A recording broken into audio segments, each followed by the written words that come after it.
I'm Dr. Sorkin, board certified OBGYN, and I'm here with Nicole. Hi, Nicole. Hi, everyone. Thanks for having me. So Nicole and I partnered up to start a weight loss and wellness program because a lot of patients have been coming to my office struggling with weight management. So what we decided to do is have you guys ask us questions. So we have a list of questions that you guys have sent over to us, and we're going to tackle them together today to give you guys an understanding of what the weight loss and wellness program entails. The reason why this program even exists is because statistically, according to the CDC, about 42% of all American women are struggling with weight management. And I see it on the clinical side because a lot of medical problems originate from obesity, like polycystic ovarian syndrome, difficulty in getting pregnant, heavy and irregular periods. And I see a lot of these patients and I treat them for those symptoms, but the bottom line is, the important thing is to treat the cause. And Nicole, what are you seeing in these types of patients? I see the exact same thing. Really a lot of challenges with weight loss, but overall they're struggling with cholesterol, they're struggling with PCOS, they're struggling with even sexual dysfunction and libido issues. So it's been life-changing for so many of my patients to lose that weight, finally feel comfortable in their skin, but also the reduction of so many medications. There are type 2 diabetics that are off their metformin. There are women who are, struggling less with their PCOS symptoms. So it's truly life-changing.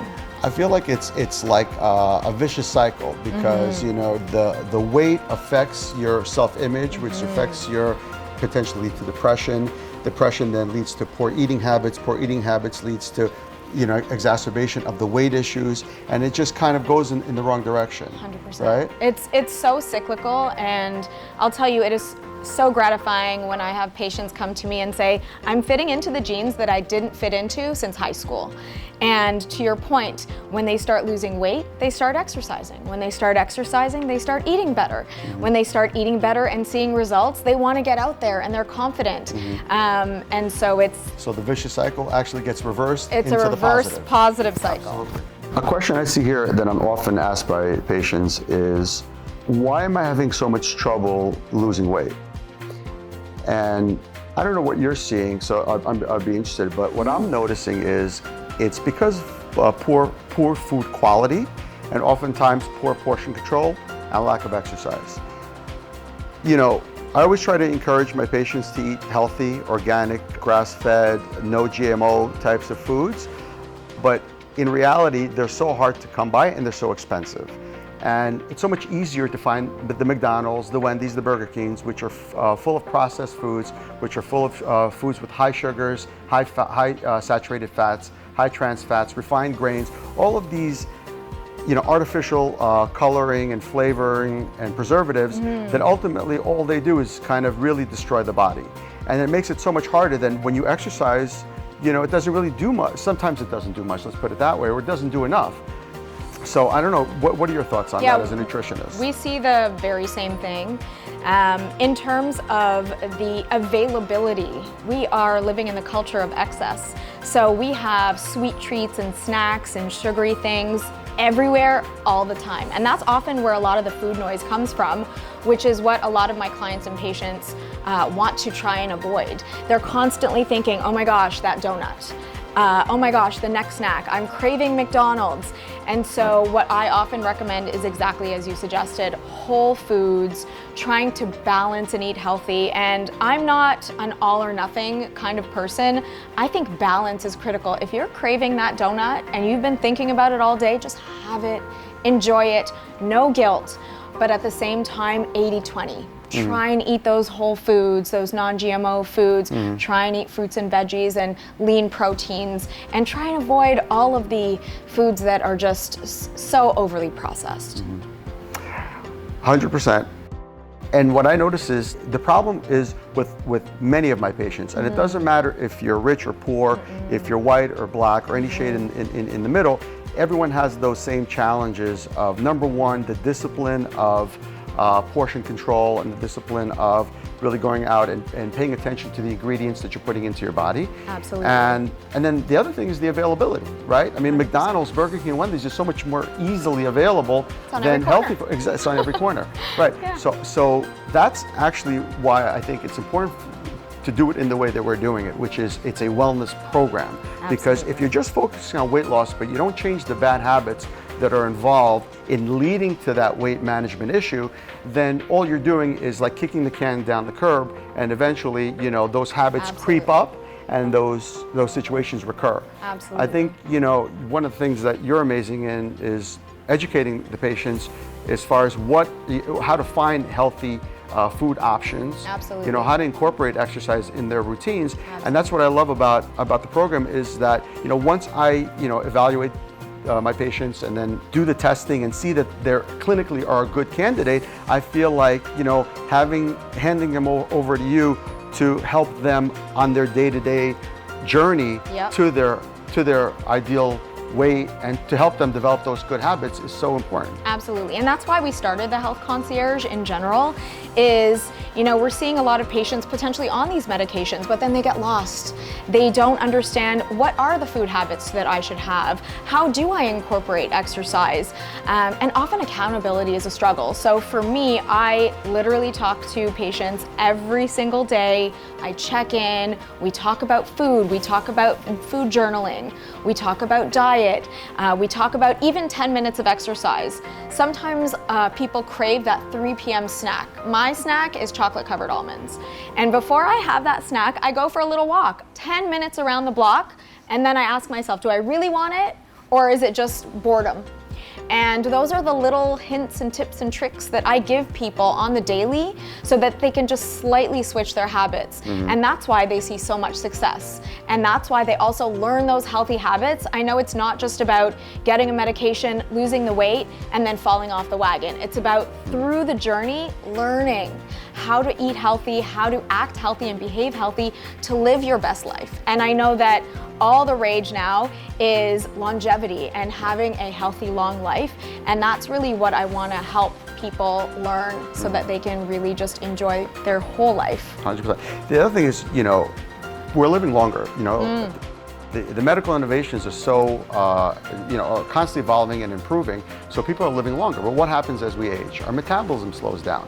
So that means that that donut or that chocolate-covered almond, it stays in our system a lot longer. Yes. So, you know, and then the other thing is that people think that you need a lot of exercise. You don't, you know. I just encourage my patients to do 30 minutes 3 times a week, where you're simply raising your heart rate to about 110 to 120 beats per minute. Yep. So it's a moderate exercise. It could be a moderate walk, a light jog. If you're just doing that simple task, Absolutely. You're already improving and increasing your metabolism. And then, you know, good eating habits is important. And then obviously medications are very helpful to that. Very helpful. I know 2 medications that we have been kind of talking about for a while and have been in the industry for a while, helping a lot of patients, is semaglutide and tirzepatide, right? They've been shown to decrease appetite, create more fullness so that patients are fuller longer, they don't have those cravings, stuff like that. Could you talk a little bit about how they work and what your personal experience with your patients with them has been? Yeah, absolutely. So semaglutide and tirzepatide are both very similar medications. Semaglutide, firstly, is an analog of the glucagon-like peptide, or GLP. Everyone is calling it the GLP medications. And what those medications do is 3 things, exactly what you said. Number 1, it makes you feel fuller longer. So food does stay in your tummy 4 hours longer, so you don't feel hungry. The second thing is hormonally, you don't crave anything. So that food noise, those cravings start to disappear. So at 3 o'clock, you don't want those chocolate-covered almonds anymore. And finally, it's about insulin sensitivity. So in our bodies, we produce insulin. As we age, we sometimes become insulin resistant, which can lead to weight gain. And so what this medication does is actually it increases the insulin sensitivity, and you can metabolize food, particularly carbohydrates, much better. And that's what leads to this phenomenal weight loss. What's really important is the understanding that it's going to be, you know, slow and steady wins the race, you know, 2 to 5 pounds maybe a little bit more a month, maybe 7. Not too fast is critically important. And I know a lot of people are worried, oh my God, the side effects, really very few. Most of my patients have none, maybe a little bit gassiness, bloating, but nothing that, over-the-counter Gas-X or, Dramamine won't help. But it has been truly phenomenal for patients. And the best part is, one of the biggest questions I get is, will the weight come on after I go off of these medications? Sure. And so what we're finding is, if you go on the journey with the health concierge with us and we teach those healthy habits and eating better and incorporating exercise, people don't gain the weight back, which is critically important. Right. If you go, after the medications and go back to Wendy's and McDonald's and Dunkin' Donuts and eat that stuff all day, of course the weight will come on. But if you learn through the journey, you're going to be set for life. I think that's the key thing is a lot of my patients, when I educate them on nutrition, they think that, fat is fat. They don't realize that the fat comes from sugar.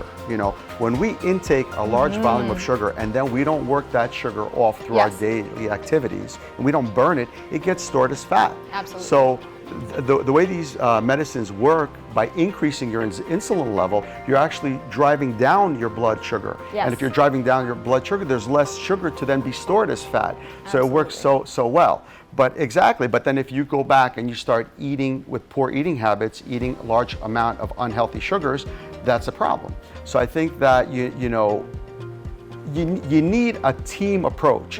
Like I find that anytime patients just go to take a medication, lose weight, but don't have a mentorship type of environment, conciergeship type of relationship where they can have their questions answered, maybe even have a cheerleader that's basically letting them know that they're doing well. Absolutely. Keep it up, because human nature is such that you kind of want to revert back to your comfort, Absolutely. back to the easy route, back to those donuts, And I think that educating them, talking to them, constantly engaging in them, answering questions like we're doing right now, answering your questions, I think it just kind of reinforces that positive direction that you're going and will keep you there, keep you consistent longer. Absolutely. And to your point, I wanted to mention that, 30 minutes a day or 3 times a week is also what I recommend.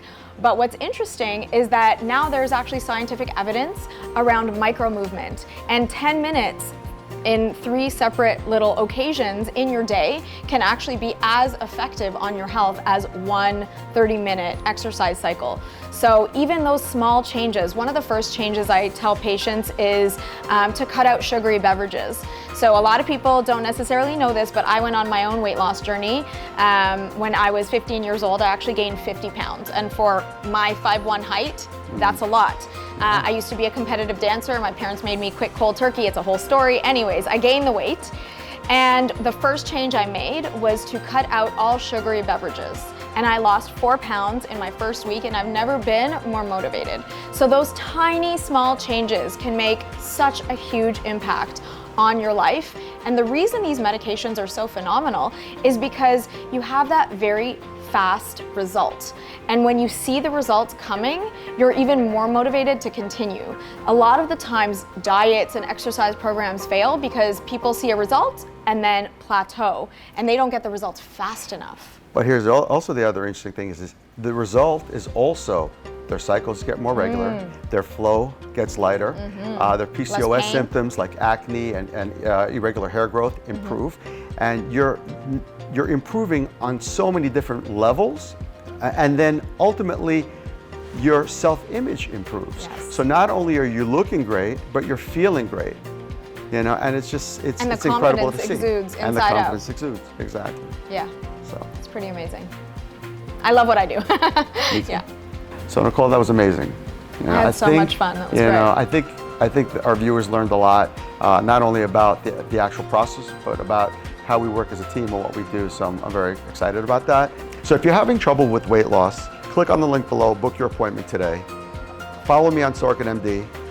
Follow me on Health Collective _USA. And like, share, follow, and tag a friend.